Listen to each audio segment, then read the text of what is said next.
नमस्कार दोस्तों, फाइनली एक नया एनएफओ जारी किया है Bajaj Finserv Nifty next 50 index fund के नाम से। आइए आज इसके बारे में डिटेल में बातें कर लेते हैं। अगर आपको कोई क्वेरी है या फिर हमारे साथ जुड़ के निवेश करना चाहते हैं तो ये हमारा व्हाट्सअप नंबर है, आप कभी भी संपर्क कर सकते हैं। आइए आगे बढ़ते हैं और इसके बारे में कुछ बेसिक चीज़ें समझने का प्रयास करते हैं। तो बेसिकली ये जो स्कीम आई है ये कहती है कि अगर आप लंबे समय तक पैसा होल्ड करेंगे, पैसा स्कीम में लगा के रखेंगे तो आपका पैसा हम बढ़ा के देने का प्रयास करेंगे। सबसे पहला पॉइंट आपको ये समझना है। सेकेंड पॉइंट ये है कि ये एक पैसिव स्कीम है। पैसिव स्कीम का मतलब ये हो गया कि अपने बेंचमार्क को फॉलो करेगी, उसी का रिप्लिकेट वर्जन है। इसका मतलब ये है कि इसका जो बेंचमार्क है वो निफ्टी नेक्स्ट 50 इंडेक्स है और निफ्टी नेक्स्ट 50 इंडेक्स के इक्वल ही स्कीम काम करेगी, इसी को ट्रैक करने का प्रयास करेगी। अब रिटर्न में डेविएशन हो सकता है तो वो डेविएशन ट्रैकिंग एरर के कारण होगा, तो वह स्कीम अच्छी मानी जाती है जिसमें जितना कम ट्रैकिंग एरर हो। अगर ट्रैकिंग एरर कम होगा तो रिटर्न देखेंगे आप बहुत ही अच्छा खासा कंसिस्टेंट देखने को मिलेगा। बट यह स्कीम कहती है कि हम किसी तरीके का आपको एश्योरेंस प्रोवाइड नहीं करते हैं कि जो बातें हम इस स्कीम में कह रहे हैं वो फुलफिल हो ही जाएगी या पूरी हो ही जाएगी। तो ये सारी चीजें आपको ध्यान रखना है। कुछ बेसिक फैक्ट आप एक बार देख लीजिए, जैसे कि अगर आप एसआईपी करना चाहते हैं 500 से कर सकते हैं, लमसम 500 रुपए से कर सकते हैं। बेसिक लेवल पर एनएबी 10 रुपए की मिलेगी। 22 अप्रैल 2025 से एप्लीकेशन लिया जा रहा है, 6 मई तक अप्लाई कर सकते हैं और अलॉटमेंट 12 मई 2025 को होगा। यहाँ पे अप्रैल को काट के मई कर लीजिएगा। बेंचमार्क इसका निफ्टी नेक्स्ट 50 ट्राई है, लॉकिंग पीरियड कुछ भी नहीं है, स्कीम ओपन इंडेड है, प्लान बाय डिफॉल्ट ग्रोथ है।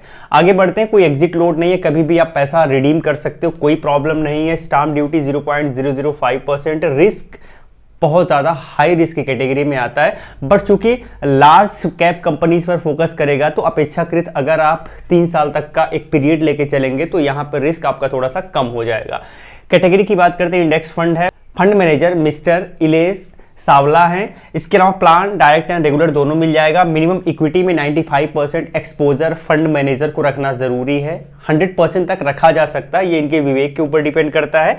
और एक्सपेंस रेशियो अप टू 1% है जो कि एयूएम के साथ कम हो जाएगा। अब आइए बात करते हैं, कुछ बेसिक फैक्ट की बात करते हैं। तो यहाँ पे सबसे पहला आपको एक टेबल दिख रहा है जिसमें 2 आंकड़े हैं। एक पहला है निफ्टी नेक्स्ट 50 का आंकड़ा एंड सेकेंड है एवरेज ऑफ लार्ज कैप। अब यहाँ पे देखने के लिए आप देखेंगे कि किस किस फाइनेंशियल ईयर में लार्ज कैप ने कैसा परफॉर्म किया है और आपके इस स्कीम के बेंचमार्क ने कैसा परफॉर्म किया है। तो अगर आप देखेंगे तो लार्ज कैप का परफॉर्मेंस बहुत ही ज्यादा वर्ष मैक्सिमम टाइम रहा है, जबकि इसका परफॉर्मेंस हर टाइम में लगभग ठीक ठाक रहा है। कुछ ऐसे पीरियड है जिसमें इसका परफॉर्मेंस खराब रहा है, जैसे कि फाइनेंशियल ईयर 2022 में इसका परफॉर्मेंस इससे खराब रहा है। 18-19 में भी इसने बिलो परफॉर्म किया है। इसके अलावा 13 और 11 और 8 ये कुछ ऐसे पीरियड है जिसमें जिसमें इसका परफॉर्मेंस अच्छा नहीं रहा है। लेकिन इन पीरियड को छोड़ दिया जाए तो बाकी जहां पर भी ग्रीन आपको दिख रहा है यहां पे आउट परफॉर्म इस स्कीम ने किया हुआ है कंपैरेटिवली लार्ज कैप स्कीम के। तो ये एक बेसिक फैक्ट है जो कि समझना आपको जरूरी है। आगे बढ़ते हैं और यहां पे कुछ और चीजें जान लेते हैं। तो पहली बात, यह बात कह रहा है कि अगर आप इस स्कीम को चूज करते हो तो आपको क्या क्या देखने को मिलेगा। तो पहली चीज तो यहाँ पे डाइवर्सिफिकेशन मिलेगा। इसका रीजन ये है कि इसमें सारी की सारी स्कीमें लार्ज कैप होंगी और वेल स्टेब्लिश कंपनियां होंगी, तो यहां पे आपको सिक्योरिटी ज्यादा देखने को मिल जाएगी। डाइवर्सिफिकेशन आपको इस मामले में भी मिलेगा क्योंकि बहुत अलग अलग सेक्टर इसमें इन्वॉल्व होंगे। अब बात करते हैं लॉन्ग टर्म वेल्थ क्रिएशन। अगर आप लंबे समय तक पैसा होल्ड करेंगे तो अच्छा खासा पैसा बन जाएगा। तो इसका कहना है कि अगर आप 5 साल तक के डेली रोलिंग रिटर्न को देखा जाए लास्ट 15 वर्ष के कंपेरेटिवली तो यह 70% टाइम में इसने 10% के CAGR से अच्छा खासा परफॉर्म किया हुआ है। ग्रोथ पोटेंशियल आप इमर्जिंग लीडर की बात करता है, मतलब यह है कि जो निफ्टी नेक्स्ट 50 है यानी जो निफ्टी 100 होता है इसमें से शुरुआत के 50 को अगर निकाल दिया जाए तो बाद के 50 स्टॉक्स हैं वही इसमें इंक्लूड होंगे। अब ये जो बाद के 50 स्टॉक होंगे इसमें ग्रोथ पोटेंशियल भी ज्यादा रहेगा क्योंकि ऐसा नहीं है कि बहुत ज्यादा हैवी मार्केट कैपिटलाइजेशन की कंपनियां होंगी। तो यहां पे जो कंपनियां होंगी स्टेब्लिश कंपनियां भी होंगी और उसमें ग्रोथ पोटेंशियल भी ज्यादा रहेगा। तो यहां पे इसी की बात कर रहा है कि ग्रोथ पोटेंशियल आप इमर्जिंग लीडर्स की बात कर रहा है। फ्यूचर मार्केट लीडर्स की बात इस मामले में है क्योंकि आप देखेंगे इसके पहले जो कंपनियां थी निफ्टी नेक्स्ट 50 15 वर्ष के डेटा को देखा जाए तो वो 50 कंपनियां में से 40 कंपनियां जो हैं वो निफ्टी 50 का हिस्सा बन गई हैं। तो यह माना जा रहा है कि अभी जो 50 कंपनियां हैं फ्यूचर में उनका परफॉर्मेंस भी कुछ ऐसा ही देखने को मिल सकता है, इतना पोटेंशियल उसमें है। ब्रॉड एक्सपोजर की बात करता है क्योंकि अगर आप निफ्टी नेक्स्ट 50 की बात करते हैं तो लगभग एनएससी के टोटल मार्केट कैप का 18% यह कवर कर रहा है। तो ये कुछ बेसिक डेटा है जो कि आपको समझना जरूरी है। आगे बढ़ते हैं और रिटर्न के पर्सपेक्टिव से समझ लेते हैं। तो यहां पे बीच में एक लाइन दिख रही है, यह बता रही है एवरेज रिटर्न की। अगर नीचे की बात करें तो जब मार्केट का कंडीशन वर्स रहा है उस समय कितना कम रिटर्न इसने दिया है, और जब मार्केट का कंडीशन अच्छा रहा है तो ये ब्लू कलर से दिखाई दे रहा है कि कितना अच्छा खासा रिटर्न जनरेट किया हुआ है।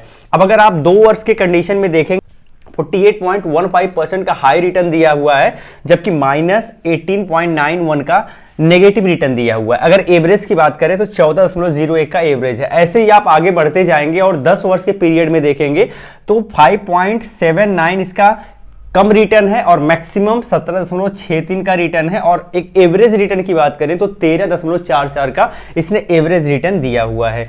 यहां पे एक चीज आप ध्यान देंगे तो आपको देखेंगे कि यहां पे लगातार 5 वर्षों में यहां से लेके यहां तक इसने कोई नेगेटिव रिटर्न दिया ही नहीं है। इसके पहले इसने नेगेटिव रिटर्न दिया है, लेकिन 5 वर्षों में कोई नेगेटिव रिटर्न नहीं दिया गया इस स्कीम के द्वारा। और कुछ और फैक्ट देख लेते हैं। तो अगर आप इसमें निवेश कर रहे हैं तो आपको निवेश क्यों करना चाहिए, ये आपको समझना जरूरी है। तो अगर आप इसमें निवेश करेंगे तो पहला तो आपको डाइवर्सिफिकेशन मिल जाएगा, सेकंड लार्ज कैप कंपनीज मिल जाएंगी और ऐसी कंपनीज मिलेंगी जिनमें पूरा का पूरा ये अपॉर्चुनिटी है कि वो फ्यूचर में निफ्टी 50 में अपनी जगह बना लें। ये चीज है। सेकंड चीज ये है कि आप पैसिव इन्वेस्टमेंट कर रहे हो तो इसमें क्या होगा कि केवल ट्रैकिंग एरर की समस्या आ सकती है, बाकी फंड मैनेजर का बायसनेस जो है यहां पे काम नहीं करेगा, क्योंकि ये अपने बेंचमार्क को ही इक्वली फॉलो करने का प्रयास करेगा। तो ये भी चीज आपको ध्यान रखना है। इसके अलावा बात करते हैं तो अगर यहां पे आप निवेश करते हो तो well balance sector mix and diversified exposure to large cap companies की बात कर रहा है, यानी लार्ज कैप कंपनियों में आपका एक्सपोजर होगा और सेक्टर का भी अच्छा खासा डाइवर्सिफिकेशन देखने को मिलेगा। एक और पॉइंट की बात ये कर रहा है कि अगर आप इसमें निवेश करते हैं तो लॉन्ग टर्म में आपको अच्छा खासा पैसिव इन्वेस्टमेंट के माध्यम से अच्छा खासा कैपिटल आप बना सकते हैं।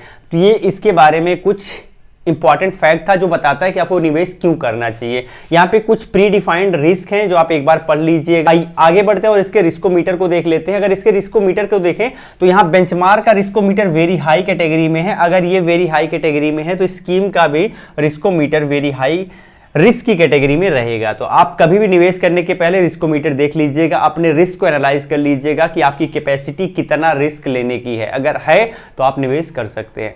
अब लास्ट में हम यही बताना चाहेंगे कि स्कीम बाय डिफॉल्ट देखने में अच्छी लग रही है। निफ्टी नेक्स्ट 50 में बिल्कुल पोटेंशियल है और अगर आप चाहते हैं आपका खर्चा कम हो, कम एक्सपेंस रेशियो में आप निवेश करना चाहते हैं, स्कीम आपके लिए ठीक ठाक लग रही है। साथ ही साथ एक चीज और ध्यान रखना है कि अगर आप चाहते हैं यार फंड मैनेजर का जो बायसनेस है हमें उसको फॉलो नहीं करना, उससे बचने का प्रयास करना है, तो यह स्कीम पैसिव इन्वेस्टमेंट के दृष्टिकोण से अच्छी लग रही है। अब ये डिपेंड करेगा फ्यूचर में कि ये जो बजाज का एनएफओ है यह कैसा परफॉर्म करता है, इसके फंड मैनेजर इसको कहां तक लेके जाते हैं, यह फ्यूचर में ही डिसाइड हो पाएगा। कितना ट्रैकिंग एरर होगा ये भी फ्यूचर में ही डिसाइड हो पाएगा। किसी एमसी के सारे स्कीम अच्छे नहीं होते, कुछ अच्छे होते हैं, कुछ अच्छे परफॉर्म नहीं करते हैं। तो ये सारी चीजें आपको देखना जरूरी है। या कोई बाय एंड सेल रिकमेंडेशन या इन्वेस्टमेंट रिकमेंडेशन नहीं है। निवेश करने के पहले आपने फाइनेंशियल एडवाइजर से सलाह जरूर ले लीजिएगा। हमारी किसी तरीके की सहायता चाहिए तो आप इस नंबर पर व्हाट्सएप कर सकते हैं। फिर मिलते हैं एक नई वीडियो में, तब तक के लिए जय हिंद।